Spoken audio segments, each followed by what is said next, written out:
जय हिंद। आज की इस क्लास में हिंदी का टॉप 50 VVI ऑब्जेक्टिव क्वेश्चन देखेंगे। सारे प्रश्न बोर्ड मॉडल क्वेश्चंस लिए गए हैं और एग्जाम के लिए काफ़ी ही महत्वपूर्ण है। वीडियो को शुरू से लेकर अंत तक अवश्य देखें। अगर आप किसी भी सवाल का जवाब जानते हैं तो कमेंट बॉक्स में जरूर बताएं, इससे आपका रिवीजन भी होगा। तो चलिए शुरू करते हैं बिना किसी देरी के आज की एक नई क्लास को। पहला सवाल दिया है, दही वाली मंगामा कहानी का हिंदी अनुवादक कौन है। दही वाली मंगामा जो कहानी है उसका हिंदी अनुवादक सवाल पूछ रहा है, तो हिंदी अनुवादक उसका BR नारायण है। ऑप्शन नंबर हो जाएगा ए इसका सही उत्तर। 2 नंबर सवाल है, रंगप्पा कौन था। रंगप्पा कौन था, तो रंगप्पा एक जुआरी था, यानी जो जुआरी वाला ऑप्शन है वो नहीं दिया है, तो इनमें से कोई नहीं हो जाएगा। ऑप्शन हो जाएगा डी इसका राइट आंसर। 3 नंबर सवाल है, गांधी जी को महात्मा की उपाधि किसने दी। गांधी जी को महात्मा की उपाधि किसने दी, तो गांधी जी को महात्मा की उपाधि रविंद्रनाथ ठाकुर ने दी। ऑप्शन नंबर बी इसका सही उत्तर है। 4 नंबर सवाल है, महात्मा गांधी का जन्म स्थान है। महात्मा गांधी का जन्म स्थान है, तो महात्मा गांधी का जन्म स्थान है पोरबंदर। ऑप्शन नंबर ए इसका सही उत्तर है। 5 नंबर सवाल है, महात्मा गांधी की रचना है। महात्मा गांधी की रचना है, तो इनमें से शिक्षा और संस्कृति जो है वह महात्मा गांधी की रचना है। ऑप्शन नंबर बी इसका सही उत्तर है। 6 नंबर सवाल है, गांधी जी द्वारा रचित पुस्तक है, यानी इनमें से कौन सा पुस्तक है जिनके रचयिता महात्मा गांधी है। तो सत्य के साथ मेरे जो प्रयोग है, इस पुस्तक के लेखक महात्मा गांधी है। ऑप्शन नंबर डी इसका सही उत्तर है। 7 नंबर सवाल है, रसखान द्वारा रचित ग्रंथ है। रसखान द्वारा रचित ग्रंथ है, तो रसखान द्वारा रचित ग्रंथ प्रेम वाटिका है। ऑप्शन नंबर बी इसका सही उत्तर है। 8 नंबर सवाल है, रसखान के इष्ट थे। रसखान इष्ट थे, तो रसखान श्री कृष्ण के इष्ट थे। ऑप्शन नंबर सी इसका सही उत्तर है। अगला प्रश्न है 9 नंबर, रसखाने किस प्रकार की रचना में प्रसिद्ध थे। रसखान जो थे वो किस प्रकार की रचना में सिद्ध थे, तो वो सवैया छंद की रचना में। ऑप्शन नंबर डी इसका सही उत्तर है। 10 नंबर सवाल है, रसखान ने चित्तचोर किसे कहा है। रसखान ने चित्तचोर किसे कहा है, तो श्री कृष्ण को रसखान ने चित्तचोर कहा है। ऑप्शन नंबर डी इसका सही उत्तर है। 11 नंबर प्रश्न है, प्रेम वाटिका किस प्रकार की रचना है। प्रेम वाटिका किस प्रकार की रचना है, तो वह प्रेम निरूपण संबंधी रचना है। ऑप्शन नंबर 20 का सही उत्तर है। आप लोग सारे प्रश्न याद रखिए, क्योंकि सारे प्रश्न एग्जाम में पूछे जा सकते हैं। 12 नंबर सवाल है, घानानंद किस काल के कवि थे। घानानंद किस काल के कवि थे, तो घानानंद रीति युग के कवि थे। ऑप्शन नंबर डी इसका सही उत्तर है।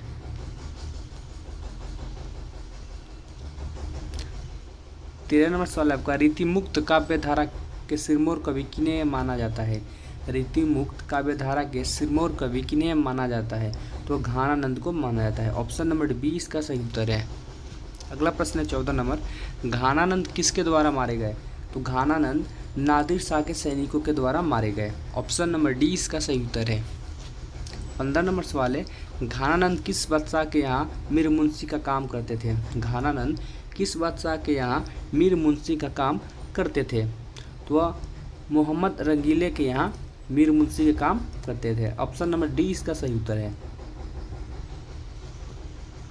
16 नंबर सवाल है, घानानंद किस नर्तकी को प्यार करते थे, तो घानानंद सुजान नामक एक नर्तकी थी, उससे वो प्यार करते थे। ऑप्शन नंबर डी इसका सही जवाब है।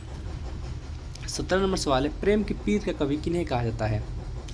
प्रेम की पीर का कवि किन्हें कहा जाता है, तो इसका सही जवाब हो जाएगा ऑप्शन नंबर डी घानानंद को। 18 नंबर सवाल है, घानानंद किस भाषा के कवि हैं, तो घानानंद ब्रज भाषा के कवि हैं। ऑप्शन सी इसका सही उत्तर है। 19 नंबर सवाल है, सुजान सागर के रचनाकार है। सुजान सागर के रचनाकार है, तो सही जवाब है इसका ऑप्शन नंबर डी घानानंद। 20 नंबर सवाल है, विरह लीला रचित है। विरह लीला रचित है, तो विरह लीला घानानंद द्वारा रचित है। ऑप्शन नंबर 20 का सही उत्तर है। 21 नंबर सवाल है, घानानंद का दूसरा पद किससे संबंधित है। घानानंद का दूसरा पद किससे संबंधित है, तो वह बादल से। ऑप्शन नंबर सी इसका सही उत्तर है। 22 नंबर सवाल है, घानानंद अपने आंसुओं को कहाँ पहुँचाना चाहते थे। घानानंद अपने आंसुओं को कहाँ पहुँचाना चाहते थे? वो सुजान के आंगन में पहुँचाना चाहते थे। ऑप्शन नंबर डी इसका सही उत्तर है। 23 नंबर सवाल है, नौबत खाने में इबादत पाठ किस प्रकार की विद्या में रचित है? तो नौबत खाने में जो इबादत पाठ है वह एक व्यक्ति चित्र पाठ है। ऑप्शन नंबर डी इसका सही उत्तर है। 24 नंबर सवाल है, बिस्मिल्लाह खां प्रसिद्ध किस क्षेत्र थे? बिस्मिल्लाह खां प्रसिद्ध किस क्षेत्र में थे? तो वह शहनाई वादक में। ऑप्शन नंबर डी इसका सही उत्तर है। 25 नंबर सवाल है, शहनाई के लिए रीड किस तरह के पौधे से तैयार की जाती है? तो शहनाई के लिए जो रीड होता है वह नड़कट के पौधे से तैयार की जाती है। ऑप्शन नंबर 20 का सही उत्तर है। 26 नंबर सवाल है, लेखक यतीन्द्र मिश्र का जन्म किस राज्य में हुआ था? तो यतीन्द्र मिश्र का जन्म उत्तर प्रदेश में हुआ था। ऑप्शन नंबर 20 का सही उत्तर है। 27 नंबर सवाल है, प्रसिद्ध बालाजी मंदिर काशी में किस नदी घाट पर अवस्थित है? तो वह पंचगंगा घाट पर अवस्थित है। ऑप्शन नंबर 20 का सही उत्तर है। 28 नंबर सवाल है, शहनाई वादक उस्ताद बिस्मिल्लाह खां के बचपन का नाम है? शहनाई वादक उस्ताद बिस्मिल्लाह खां का बचपन का नाम है तो कमरुद्दीन नाम है। ऑप्शन सी इसका सही उत्तर है। अगला सवाल है, बिस्मिल्लाह खां को किस चीज़ का बुखार था? तो बिस्मिल्लाह खां को शहनाई बजाने का बुखार था। ऑप्शन नंबर ए इसका सही उत्तर है। 30 नंबर सवाल है, अविनियों के रचनाकार है? तो अविनियों के रचनाकार है Ashok Vajpayee. Option number D इसका सही उत्तर है। 31 नंबर सवाल है, अविनियो कहाँ स्थित है? तो अविनियो फ्रांस में स्थित है।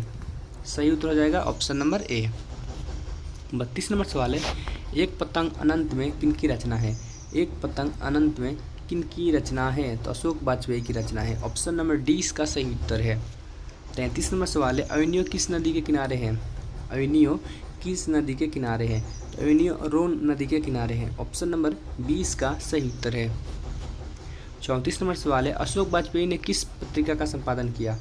तो अशोक वाजपेयी ने इनमें से समवेत पत्रिका का संपादन किया। ऑप्शन नंबर ए इसका सही उत्तर है। 35 नंबर सवाल है, 9 2 11 होना मुहावरे का शाब्दिक अर्थ है? तो 9 2 11 होना मुहावरे का शाब्दिक अर्थ होता है भाग जाना। ऑप्शन नंबर 20 का सही उत्तर है। 36 नंबर सवाल है, किसके द्वारा बहादुर को डंडे से पिटाई किया जाता है? तो किशोर के द्वारा बहादुर को डंडे से पिटाई किया जाता है। ऑप्शन नंबर 20 का सही उत्तर है। 37 नंबर सवाल है, कहानी बहादुर शीर्षक कहानी के कहानीकार है? कहानी जो बहादुर है वो शीर्षक कहानी के कहानीकार कौन है? तो है अमरकांत। ऑप्शन नंबर ए इसका सही उत्तर है। 38 नंबर सवाल है, बहादुर पाठ में निर्मला कौन थी? तो बहादुर पाठ में निर्मला कहानीकार की पत्नी थी। ऑप्शन नंबर सी इसका सही उत्तर है। 39 नंबर सवाल है, बहादुर किस देश से भाग कर आया था? तो बहादुर नेपाल से भाग कर आया था। ऑप्शन नंबर डी इसका सही उत्तर है। 40 नंबर सवाल है, सेन साहब की कितनी लड़कियां थी? सेन साहब की कितनी लड़कियां थी? तो सेन साहब की 5 लड़कियां थी। ऑप्शन नंबर सी इसका सही उत्तर है। 41 नंबर सवाल है, क वर्ण का उच्चारण स्थान है? तो क वर्ण का उच्चारण स्थान है कंठ। ऑप्शन नंबर ए इसका सही उत्तर है। 42 नंबर सवाल है, प का उच्चारण स्थान है? प का उच्चारण स्थान है तो प का उच्चारण स्थान है ओठ। ऑप्शन नंबर सी इसका सही उत्तर है। 43 नंबर सवाल, लिंग के कितने भेद होते हैं? तो लिंग के 3 भेद होते हैं। ऑप्शन नंबर डी इसका सही उत्तर है। 44 नंबर सवाल है, निम्नलिखित में पुल्लिंग कौन है? तो इनमें से पुल्लिंग जो है वह है जहाज। ऑप्शन नंबर डी इसका सही उत्तर है। 45 नंबर सवाल है, डॉक्टर अम्बेडकर का जन्म कब हुआ? तो डॉक्टर भीमराव अम्बेडकर का जन्म 14 अप्रैल 1891 में हुआ था। ऑप्शन नंबर डी इसका करेक्ट आंसर है। 46 नंबर सवाल है, भारतीय संविधान के निर्माण में महत्वपूर्ण भूमिका किसकी है?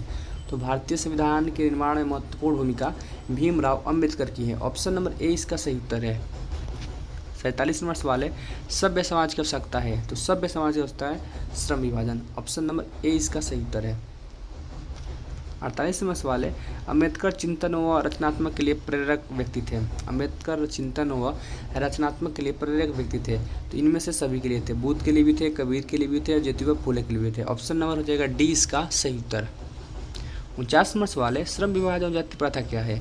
तो श्रम विभाजन और जाति प्रथा निबंध है। ऑप्शन नंबर सी इसका सही उत्तर है। 50 नंबर सवाल है, the castes in India there mechanism किन की रचना है। The castes in India there mechanism किन की रचना है, तो भीमराव अम्बेडकर की रचना है। ऑप्शन नंबर ए इसका सही उत्तर है। Thanks for watching.